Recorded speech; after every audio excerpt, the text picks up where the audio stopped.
إن الحمد لله نحمده ونستعينه ونستغفره ونعوذ بالله من شرور أنفسنا ومن سيئات أعمالنا من يهده الله فلا مضل له ومن يضلل فلا هادي له أشهد أن لا إله إلا الله وحده لا شريك له وأشهد أن محمدا عبده ورسوله يا أيها الذين آمنوا اتقوا الله حق تقاته ولا تموتن إلا وأنتم مسلمون أما بعد فإن أصدق الحديث كتاب الله وخير الهدي هدي محمد صلى الله عليه وسلم وشر الأمور محدثاتها وكل محدثة بدعة وكل بدعة ضلالة وكل ضلالة في النار.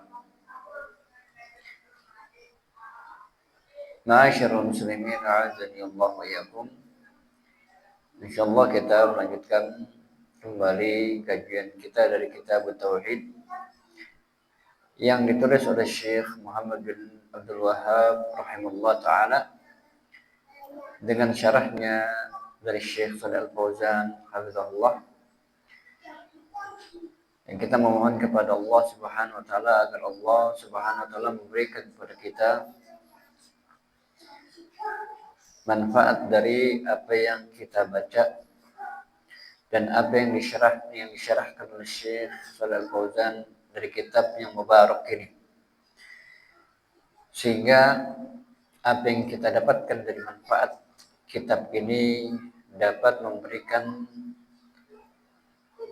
pencerahan untuk kita semua dan juga manfaat untuk kita dan kaum muslimin. Masih pada pembahasan terkait dengan konsekuensi bagi orang yang melaksanakan tauhid, maka dia akan bisa masuk surga tanpa hisab. Jadi barang siapa yang merealisasikan tauhid dengan benar, maka dia akan bisa masuk surga tanpa hisab. Dan surga, sebagaimana yang Nabi SAW sebutkan, surga itu adalah sesuatu yang mahal. Surga itu adalah sesuatu yang mahal. Maka itu butuh perjuangan untuk dapat memperolehnya. Nah, di antara hal-hal yang dapat menjadikan seseorang itu masuk ke dalam surganya Allah adalah tauhid yang dia amalkan dalam kehidupan dia sehari-hari. Pada hadis Abdullah ibn Abbas radhiyallahu ta'ala anhu disebutkan bahwasanya di sana ada sekitaran 70.000 dari kaum muslimin nanti yang akan masuk surga dengan tanpa hisab dan juga tanpa azab. Jadi Nabi SAW mengkhabarkan kepada kita bahwasanya nanti di antara umatnya yang jumlahnya sekitaran 70.000 orang akan Allah Subhanahu wa taala masukkan ke dalam surganya tanpa hisab dan tanpa azab. Dan Nabi SAW menjelaskan siapakah mereka yang dijanjikan oleh Allah Subhanahu wa taala masuk surga dengan tanpa hisab dan azab. Nabi SAW menjelaskan humul ladzina la yastarqun. Mereka adalah orang-orang yang tidak minta diruqyah. Jadi mereka tidak minta ruqyah. Sedikit-sedikit ruqyah. Ya, ada sakit sedikit ruqyah. Tidak. Kan tapi yang dia lakukan pertama kali adalah dia langsung minta tolong kepada Allah Subhanahu wa taala, sebagaimana Nabi Ibrahim alaihi salatu wassalam, yang beliau apabila beliau sakit, maka beliau mengadukan hal itu kepada Allah Subhanahu wa taala. Kata Allah Subhanahu wa taala yang menukil ucapan Nabi Ibrahim alaihi salatu wassalam, kata Nabi Ibrahim, wa idza maridtu fahuwa yashfi. Dan apabila aku sakit, maka dialah Allah yang akan mengobatiku. Inilah tauhid yang benar. Ya, dia tidak bergantung kepada makhluk, namun dia bergantung kepada Allah Subhanahu wa taala, sebagaimana yang dia pahami dalam surah Al-Ikhlas, Allahus Samad. Maka dia bergantung kepada Allah. Ya. Dia berdoa dulu kepada Allah Subhanahu wa taala, kemudian setelah itu dia mencari sebab-sebabnya, mencari wasilah dengan wasilah-wasilah yang mubah. Ya, seperti ke dokter untuk memeriksakan penyakitnya, atau dia minum obat. Ya, kalau dia tahu misalkan pusing, dia tahu nih obatnya. Ya, yang Allah Subhanahu wa taala jadikan wasilah penyembuh. Ya, dia tetap berusaha. Sebagaimana kata Nabi sallallahu alaihi wasallam, tadawau. Hendaknya kalian berobat, wala tatadawau bil haram. Dan janganlah kalian berobat dengan yang haram. Ya, jadi selain berdoa kepada Allah, dia pun berusaha untuk mencari wasilah yang Allah Subhanahu wa taala sediakan, ya, dalam rangka untuk menyembuhkan penyakitnya.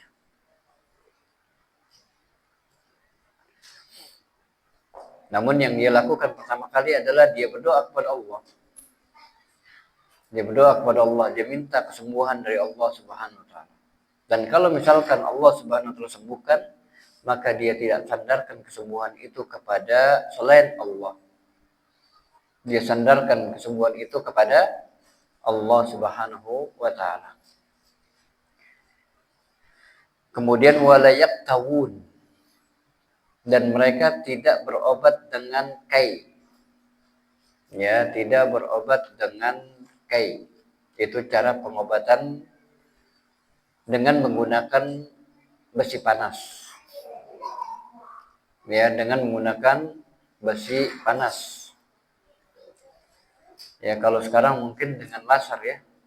Hampir mirip seperti itu. Nah, dia tidak menggunakan itu.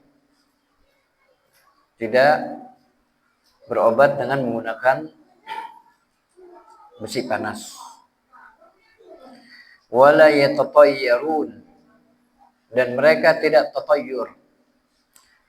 Ya, mereka tidak tatayyur, yaitu mereka tidak menganggap sial sesuatu.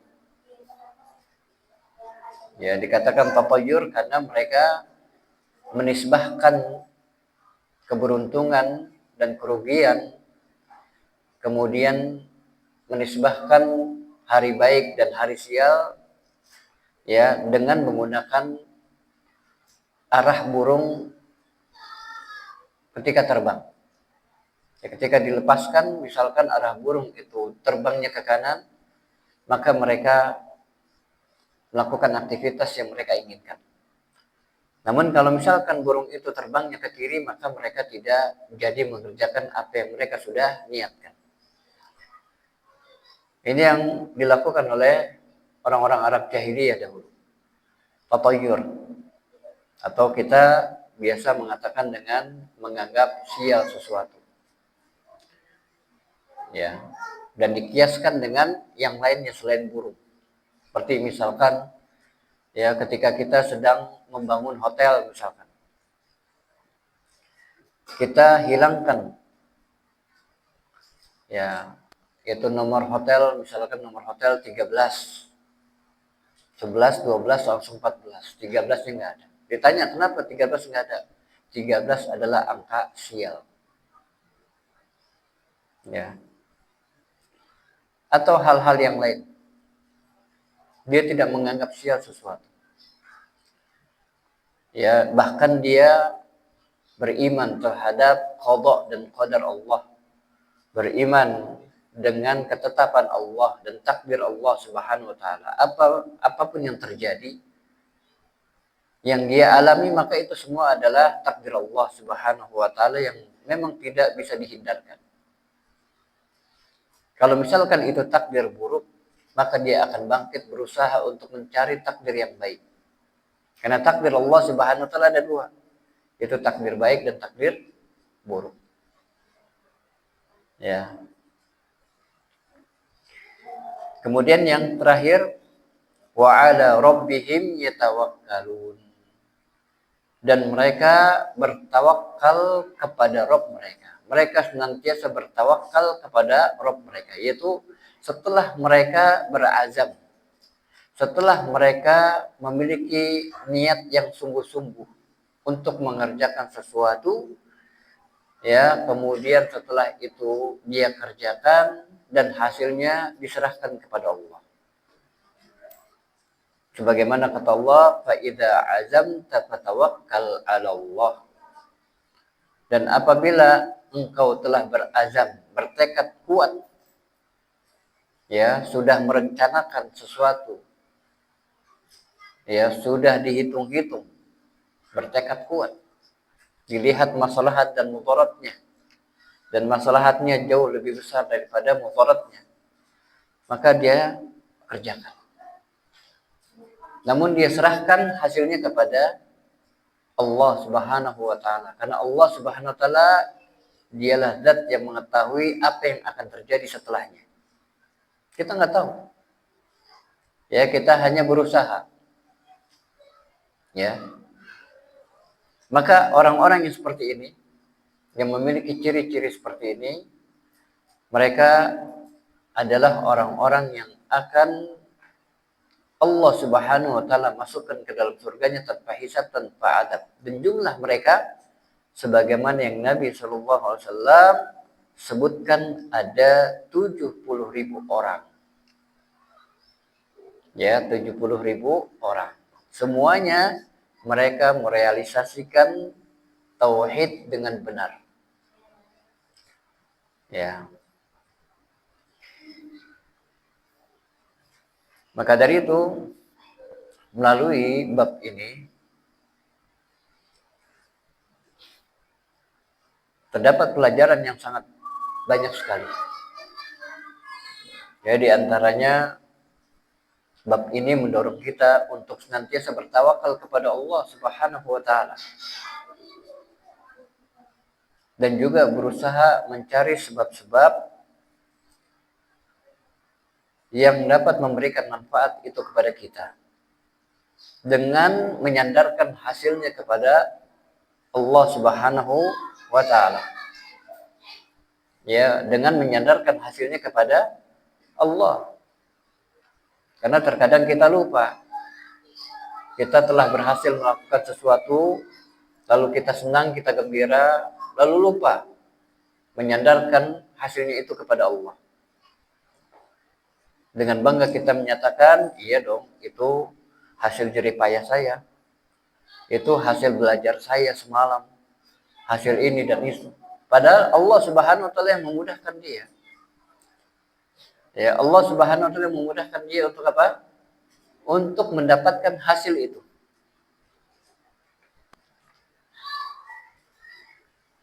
Dan hendaknya dia melakukan sebagaimana yang dilakukan oleh ahli surga ketika mereka telah Allah Subhanahu wa taala masukkan ke dalam surga.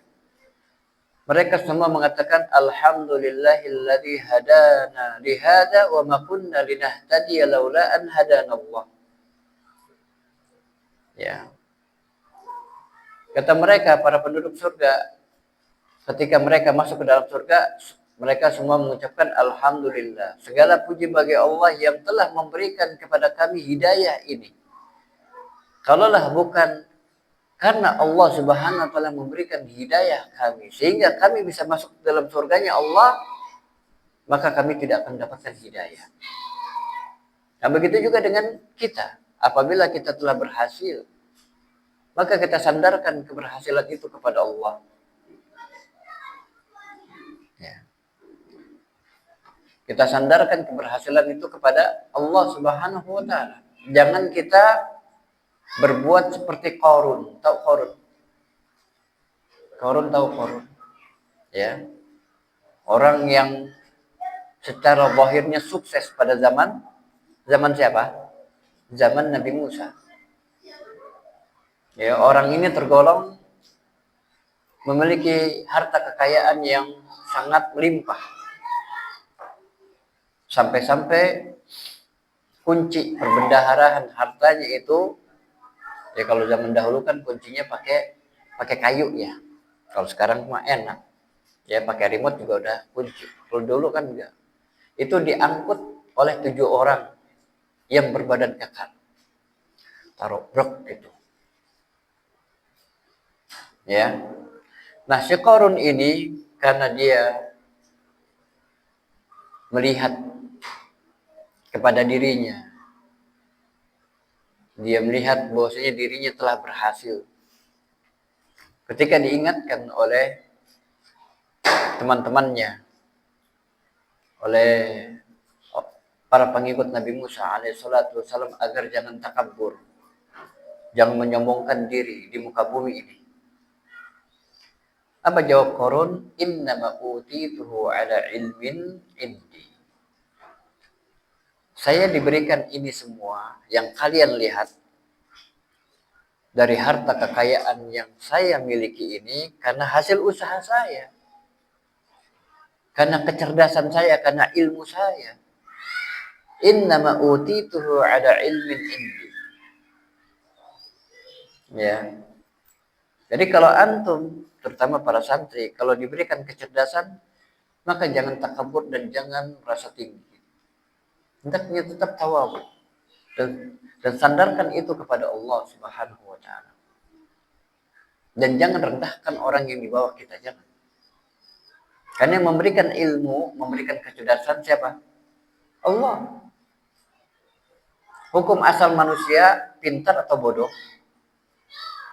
Nah, ketika lahir Allah keluarkan kita dari perut ibu kita, ya, apakah ada di antara kita yang sudah mampu berhitung 1 tambah 1 sama dengan 2? Hah? Belum. Ya, kita juga nggak tahu ini namanya apa, gelas. Ini buku, nggak tahu. Maka dari itu Allah Subhanahu wa taala katakan, ya, bahwasanya hukum asal dari manusia itu adalah bodoh. Huwallazi akhrajakum min butuni ummahatikum la ta'lamuna syai'an. Dialah Allah yang telah mengeluarkan kalian dari perut-perut ibu kalian, la ta'lamuna syai'an. Apa arti la ta'lamuna syai'an? Kalian tidak tahu sesuatu pun. Maka jangan kita sombong. Ya, dengan ilmu yang kita miliki. Dengan pangkat jabatan, dengan gelar. Kalau misalkan antum nanti, mungkin Allah mudahkan antum bisa sampai di kuliah di universitas. Bisa S1, S2, S3. Ya, tetap tawadhu.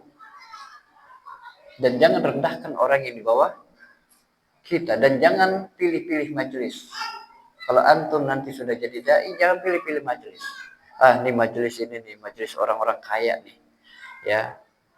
Ya, biasanya hidangannya enak-enak. Nanti ini majelis orang-orang miskin. Jangan. Nabi SAW tidak pilih-pilih. Ketika Nabi SAW suatu ketika beliau, ya, hampir saja beliau memenuhi ajakan Abu Jahal, Abu Lahab, ya, agar Nabi SAW memiliki waktu khusus untuk bermajelis dengan mereka.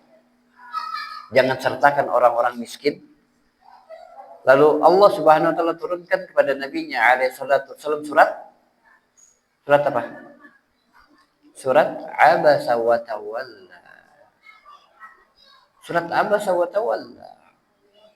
Teguran dari Allah untuk Nabi. Nabi juga manusia. Menimpa beliau atau menimpa umumnya manusia. Beliau mungkin sangat ingin sekali orang-orang kaya itu, para tokoh-tokoh itu masuk Islam. Ya. Dan tokoh-tokoh itu memberikan syarat kepada Nabi sallallahu alaihi wasallam. Boleh ya, Anda berjumpa dengan kita punya majelis, akan tapi syaratnya satu apa? Ini para budak jangan ikutan. Bilal, Khabbab ibn al-Arad, ya. Kemudian orang-orang miskin jangan. Ya, Ahlus Suffah. Ya, orang-orang yang hijrah ke Madinah kemudian nggak punya tempat tinggalnya di emperan Masjid Nabawi. Seperti Abu Hurairah. Ini jangan. Ya. Ini mengotori majelis kita. Nabi sallallahu alaihi wasallam pengen menyambut itu, tapi Allah Subhanahu wa taala menurunkan firman-Nya kepada Nabi sallallahu alaihi wasallam agar jangan pilih-pilih majelis. Makanya ada ancaman keras bagi siapa saja yang telah diberikan ilmu oleh Allah lalu dia pilih-pilih majelis. Yang ilmunya dia pergunakan untuk cari-cari majelis. Ya. Man ta'allama al-ilma mimma yubtaghu bihi wajh Allah. Ya, barang siapa yang dia menuntut ilmu dari apa-apa yang hanya wajah Allah Subhanahu wa taala saja diharapkan. Kemudian tujuannya liyumari bihi sufaha. Ya, untuk mendebat orang-orang bodoh. Kemudian untuk berbangga di hadapan ulama. Waliyah taru bihi al-majalis.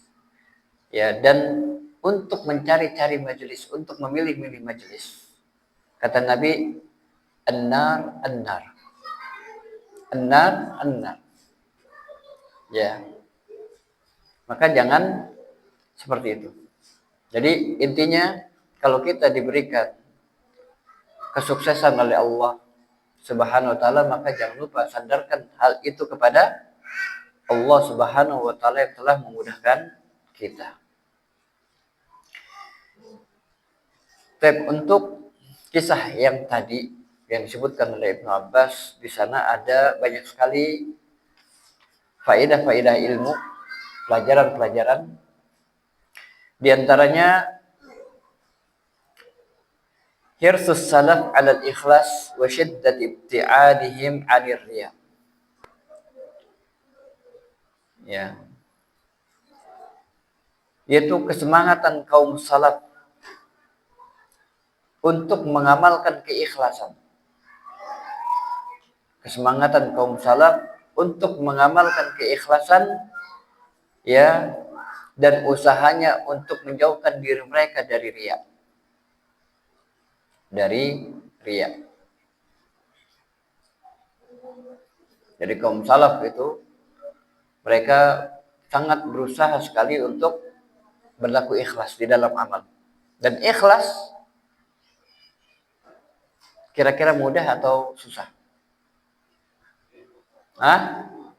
Sulit. Ikhlas itu sulit. Walaupun sangat mudah untuk diucapkan. Ya, ikhlas itu amalan lisan atau amalan hati? Amalan hati. Walaupun lisan 100 kali mengatakan saya ikhlas, saya ikhlas, saya ikhlas. Yang dihitung oleh Allah, yang dilihat apanya? Hati. Ya. Ikhlas. Dan dikatakan oleh para ulama, ikhlasus sa'atin najatul abad. Apabila seseorang itu berhasil mengamalkan keikhlasan walaupun sesaat, maka itu akan memberikan keselamatan yang abadi. Walakinnal ikhlas aziz. Akan tapi ikhlas itu aziz. Maksud aziz di sini berat. Ya, ikhlas itu berat. Dan Imam Sufyan Ats-Tsauri rahimahullah taala dahulu mengatakan, "Ma'alajtu syai'an ashadda ilayya min niyyati." Aku belum pernah mengobati sesuatu yang paling berat untuk aku obati selain daripada niatku. Ya, kenapa? Karena berbolak-baliknya hati. Ya, maka dari itu sangat berat. Ya, dan syaitan berusaha untuk apa? Untuk menjadikan manusia itu, menjadikan seorang hamba itu tidak ikhlas di dalam amalnya. Maka dari itu butuh mujahadah. Selama si hamba itu mengamalkan apa yang dia amalkan dari perintah Allah, ya, maka selama itu dia harus bermujahadah, berjihad. Melawan apa?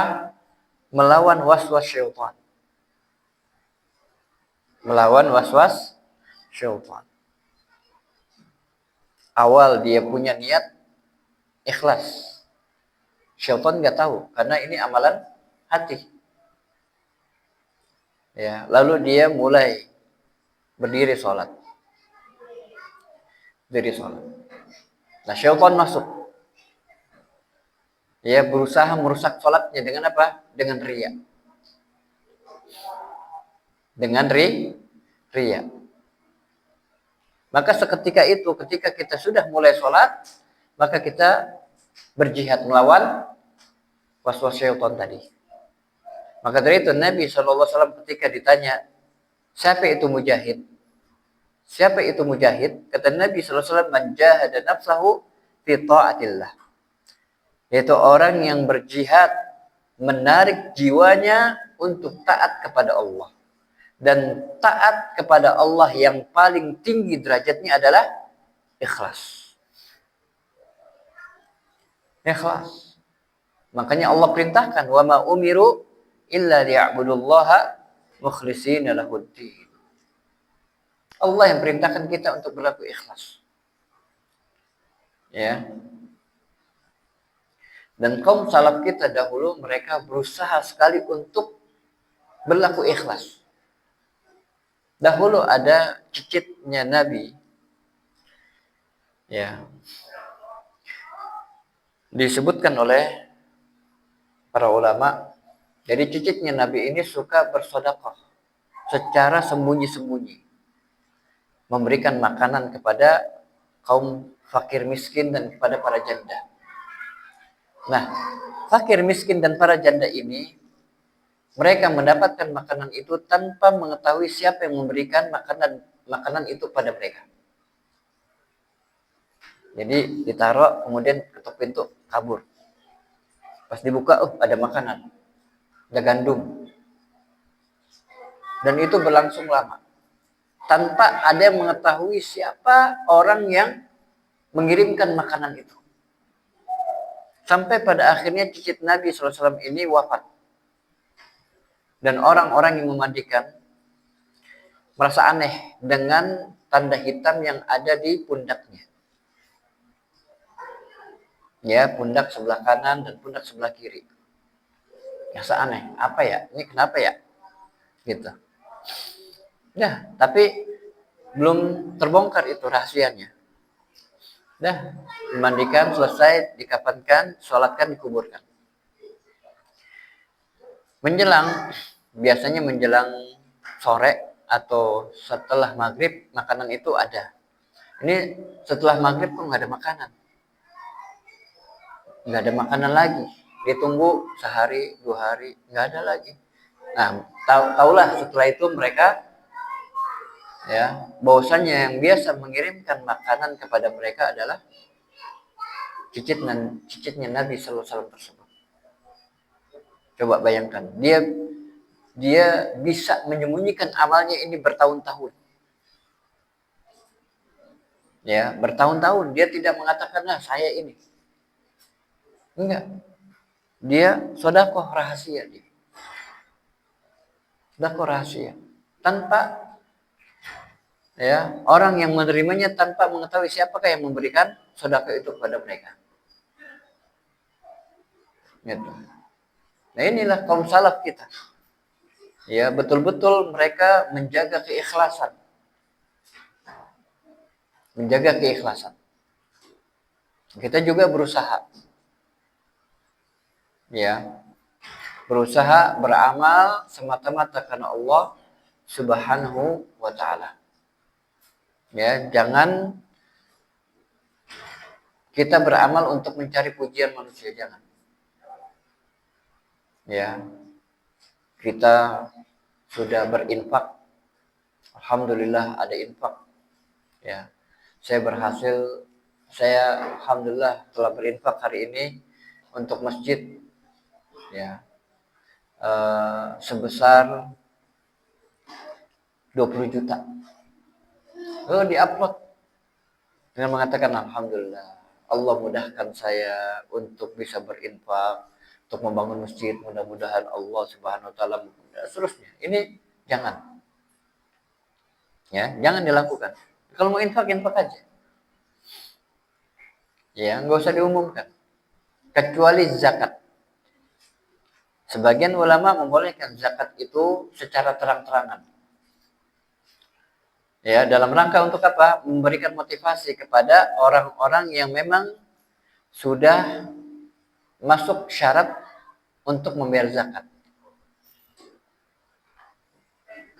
Ya. Jadi untuk memberikan motivasi. Adapun sedekah secara secara rahasia, maka usahakan ya dilakukan secara apa? Secara sembunyi-sembunyi. Ya. Kecuali kalau di sana ada maslahatnya.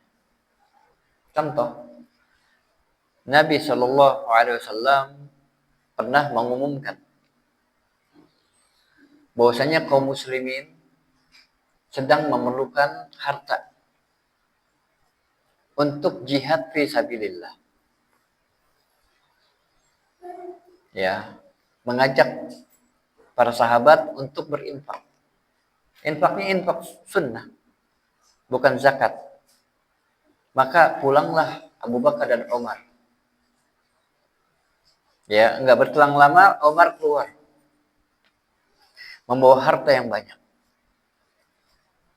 Ya, kaum muslimin melihat, Umar bawa harta yang banyak.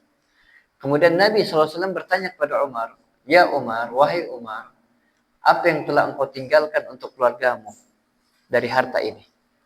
Seberapa banyak yang engkau tinggalkan dari harta ini untuk keluargamu? Apa kata Umar? Setengahnya, wahai Rasulullah. Setengah saya sisakan untuk mereka.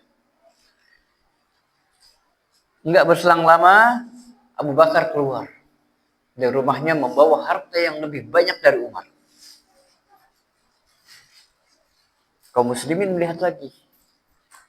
Dan Umar melihat. Ya, dan Umar berkata di dalam hati, kayaknya saya akan kalah ini dengan Abu Bakar. Ya, kayaknya saya akan kalah nih dengan Abu Bakar. Ya, coba lihat, para sahabat itu saling berlomba dalam kebaikan.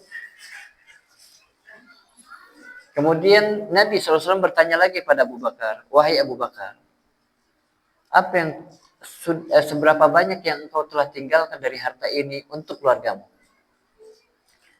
Apa jawab Abu Bakar? Saya tidak sisakan sedikit pun dari harta itu untuk mereka, kecuali saya sisakan untuk mereka Allah dan Rasulnya. Kecuali saya sisakan untuk mereka Allah dan Rasulnya. Semuanya diinfakkan oleh Abu Bakar Siddiq radhiyallahu taala anhu. Ya, ada yang berani begitu pada zaman sekarang? Semuanya diinfakkan. Saya tidak sisakan sedikit pun untuk keluarga saya. Padahal Abu Bakar istrinya berapa? 2. Ya, Abu Bakar istrinya 2. Tapi Abu Bakar yakin, ya, selama beliau masih hidup pasti Allah menjamin apanya? Menjamin rezekinya.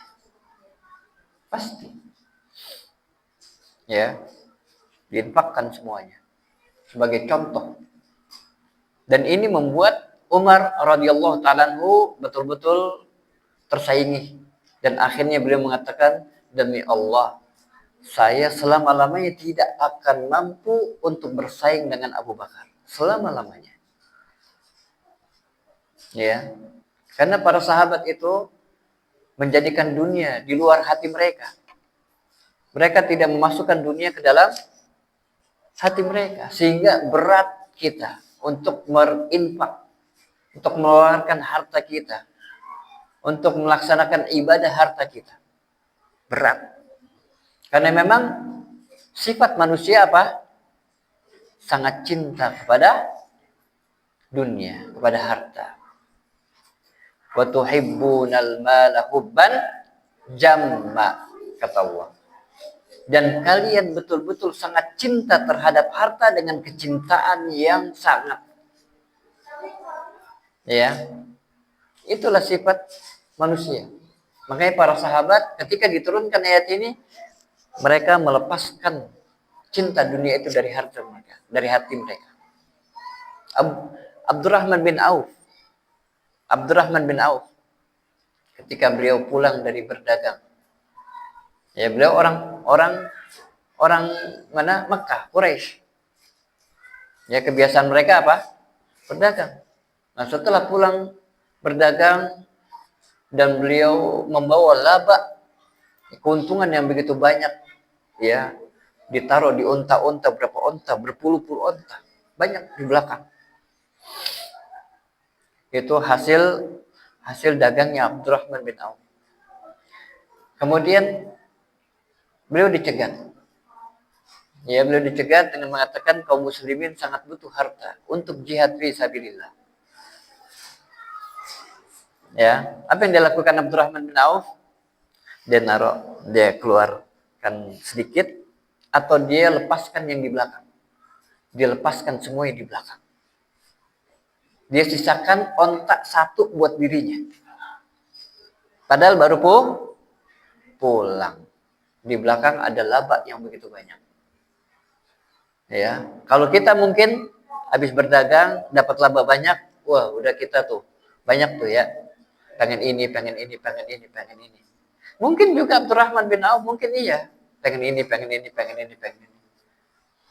Akan tapi ketika beliau dihadapkan bahwasanya kebutuhan kaum muslimin lebih urgent daripada kebutuhan pribadinya, maka beliau melepaskan itu semua untuk kaum muslimin.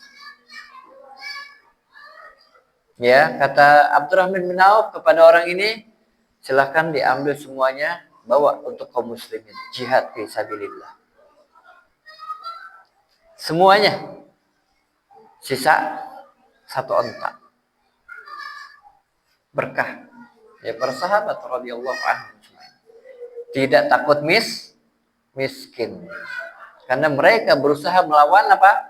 Melawan godaan syaitan. Karena syaitan senantiasa menakut-nakuti manusia dengan apa?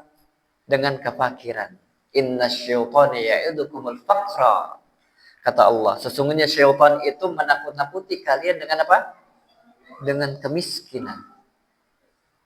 Sehingga berat kita untuk apa? Untuk berinfak. Ya. Masuk masjid, mau salat Jumat, dirogoh ada 2.000 dan ada 100.000. Ya, mana yang mungkin antum akan masukkan? Yang 2.000 kah atau 100.000? Hah? Berat ini jihad. Untuk memasukkan 100.000 itu jihadnya luar biasa. Kita memasukkan syaitan dah berbisik. Ntar kamu pulang istri buat istri ini, wah. Udah 2.000 aja. Kan 100.000-nya bisa buat yang lain, buat kebutuhan yang lain. Ya. Jadi para sahabat radhiyallahu anhum ajma'in, mereka nggak takut miskin. Bahkan orang-orang fakirnya, mereka ngiri dengan orang kaya. Orang-orang fakir, orang miskin, sahabat itu ngiri dengan orang-orang kaya. Ya, diceritakan zahaba ahlud dusur bil ujur. Datang beberapa orang fakir miskin kepada Nabi SAW. Lalu mengatakan, lalu mereka berkata kepada Nabi SAW, zahaba ahlud dusur bil ujur. Wahai Rasulullah, orang-orang kaya itu sudah pergi membawa pahala-pahala yang begitu banyak. Yusalluna kama nusalli. Mereka salat sebagaimana kita salat. Wa yasumuna kama nasum. Mereka berpuasa bagaimana kita berpuasa. Wa yatasaddaquna bi fuduli amwalihim. Akan tapi yang membedakan kita dengan mereka, wahai Rasulullah, mereka bisa bersedekah dengan kelebihan harta, kita enggak. Mereka bisa bersedekah, kita enggak. Coba lihat orang-orang fakir, miskin pada zaman Nabi sallallahu alaihi wasallam, ya, tidak menyadarkan kepada manusia, tidak menyadarkan diri mereka kepada manusia. Mereka ngiri orang kaya bisa berinfak, karena mereka juga mendengar sabda Nabi SAW, al yadul ulya khairun minal yadu as-sufla. Tangan di atas lebih baik daripada tangan di bawah. Kan tapi mereka nggak punya. Mereka pengen tangan mereka berada di atas, tapi kondisi keadaan mereka sampai begitu, mereka ngiri pada orang-orang kaya. Kalau kita, ya udah nggak apa-apa dah, saya kere-kere aja deh, gitu kan. Ya bahkan kita mungkin berharap kepada manusia. Tumben nih, pekan ini nggak ada yang transfer. La haula wala quwwata illa billah. Ya, jangan kita berharap pada manusia. Kita minta sama Allah Subhanahu wa taala. Dan kalau bisa ya kita berusaha untuk apa? Bersedekah. Namun Nabi SAW memberikan jalan kepada mereka. Ternyata sedekah itu bisa dilakukan bukan dengan harta saja. Nabi SAW menyebutkan al-kalimatu thayyibah sedekah. Ucapan yang baik yang engkau ucapkan yang membuat Allah redha itu sedekah. Kemudian kullu tasbihin sedekah. Setiap tasbih ucapan subhanallah subhanallah sedekah. Wa kullu tahmidin sedekah. Setiap ucapan alhamdulillah alhamdulillah sedekah. Kullu tahlilin sedekah. Setiap ucapan la ilaha illallah sedekah. Kullu takbirin sedekah. Ya. Setiap ucapan takbir sedekah. Ya. Kemudian wa tu'inu hajat al-akhar atau hajat ar-rajul sedekah, yaitu engkau menolong kebutuhan seseorang itu sedekah. Kemudian Nabi SAW mengatakan wa fi but'i ahadikum sedekah, dan pada hubungan suami istri di antara kalian itu ada sedekahnya. Senang orang-orang fakir. Ya. Udah akhirnya mereka melakukan apa yang Nabi SAW arahkan. Nggak berselang lama, sehari, 2 hari, atau sehari, atau 2 hari, datang lagi mereka. Mereka datang lagi, ya Rasulullah. Ternyata mereka, orang-orang kaya itu melakukan sebagaimana kita. Mereka juga bertasbih, mereka juga bertahlil. Lalu Nabi SAW mengatakan, dzalika fadlullah yu'tihi man yasha, wallahu dzul fadlil azim. Maka itulah karunia yang Allah Subhanahu wa taala berikan kepada siapa yang Allah kehendaki, dan Allah memiliki karunia yang lebih banyak dari itu. Coba lihat ini, ya. Para sahabat radhiyallahu anhum ajma'in, mereka saling berlomba-lomba dalam kebaikan. Ya, terutama ya dalam keikhlasan. Kemudian pelajaran yang lain habis. Udah katanya. Kita cukupkan dulu. Udah. Ya udah, kita berazan dulu dan insyaallah kita lanjutkan ba'da azan sebentar, kemudian kita sholat. Allahu ta'ala.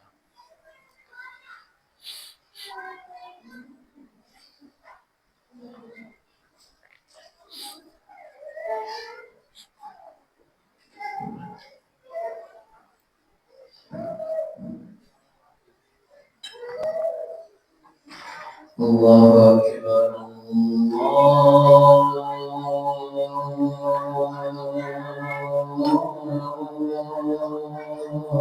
Akbar, Allahu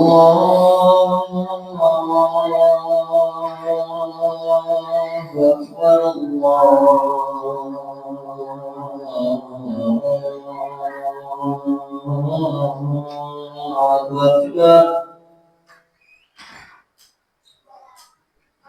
أشهد أن لا إله إلا الله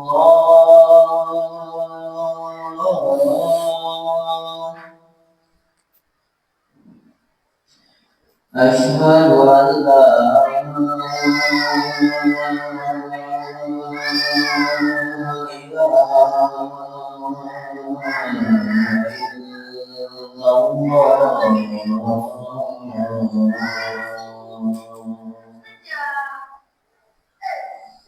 أشهد أن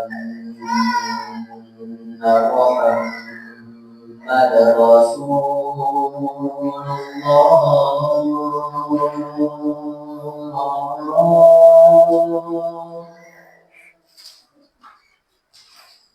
أشهد أن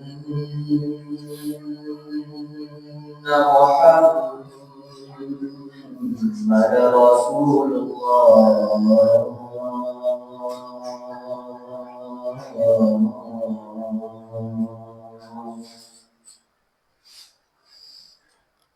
حي على الصلاة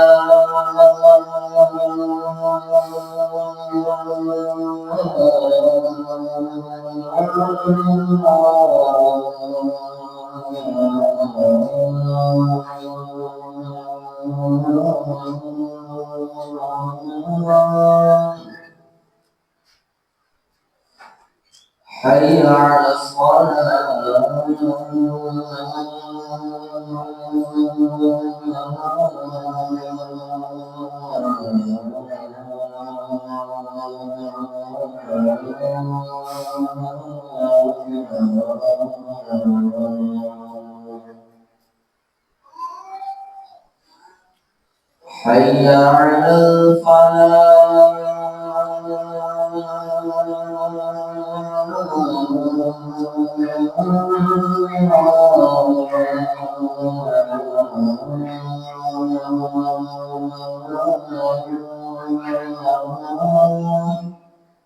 حي على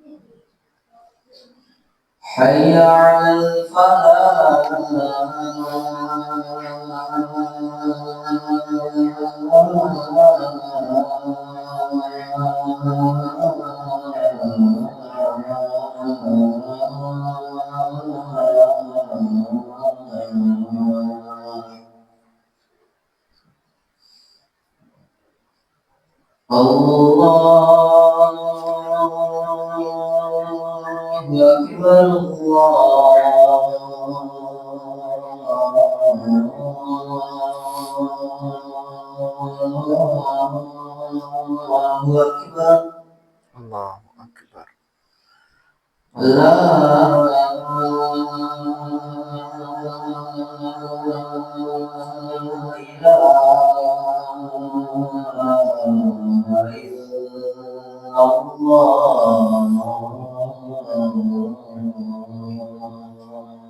La ilaha illallah Allahu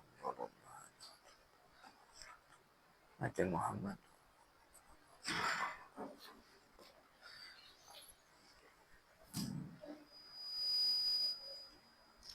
Baik, kita lanjutkan sedikit.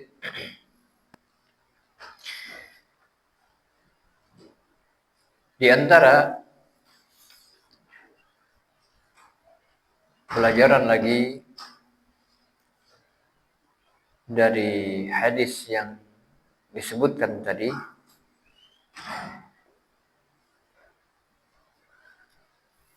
bahwa hadis tersebut melarang kita, atau di dalam hadis tersebut terdapat larangan bagi kita untuk menganggap sial sesuatu. Untuk menganggap sial sesuatu. Ya. Tidak boleh kita menganggap sial sesuatu. Apa yang menimpa kita dari hal-hal yang tidak mengenakan, maka itu semua adalah takdir dari Allah Subhanahu wa taala. Ya, dan Nabi Shallallahu alaihi wasallam telah mengajarkan kepada para sahabatnya radhiyallahu anhum ajma'in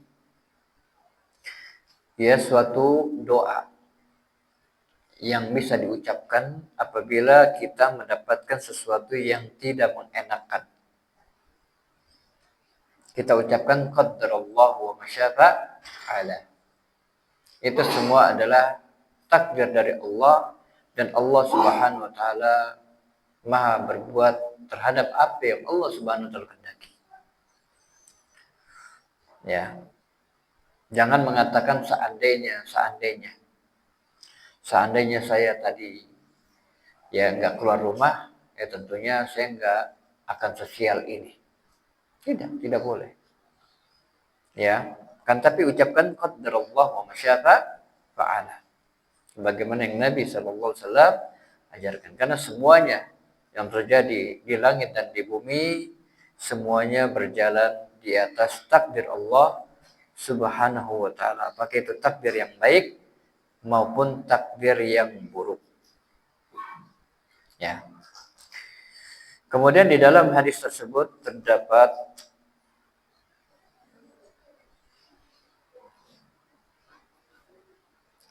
larangan dari meminta ruqyah. Walaupun meminta ruqyah sendiri ini hukumnya makruh. Ya, meminta ruqyah hukumnya makruh. Kalau misalkan ada pertanyaan, bukankah Nabi sallallahu alaihi wasallam juga diruqyah oleh Jibril? Jawabnya, iya betul. Akan tapi Nabi sallallahu alaihi wasallam tidak minta Jibril alaihi salatu wasallam untuk meruqyah beliau. Nah, begitu juga dengan para sahabatnya. Tidak ada di antara mereka yang minta ruqyah. Bahkan juga tidak ada di antara mereka ada yang menjadi tukang ruqyah. Nah, kalau sekarang kan ada nih spesialis ruqyah. Ya, bahkan dibuat pengumuman iklan. Disertakan nomor HP. Kemudian disertakan jumlah biaya yang mesti dikeluarkan dari si pasien. Ada yang terang-terangan menulis jumlahnya, ada yang seikhlasnya. Ya.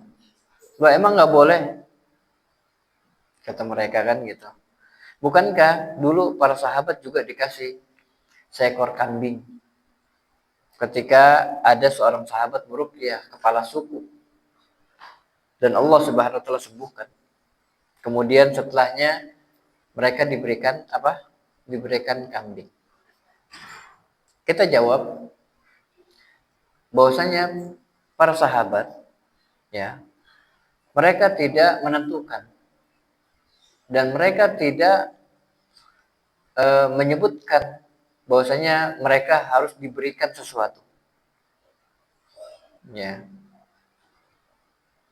Di sahabat diminta, ditanya, adakah di antara kalian semua ini ada yang bisa meruqyah?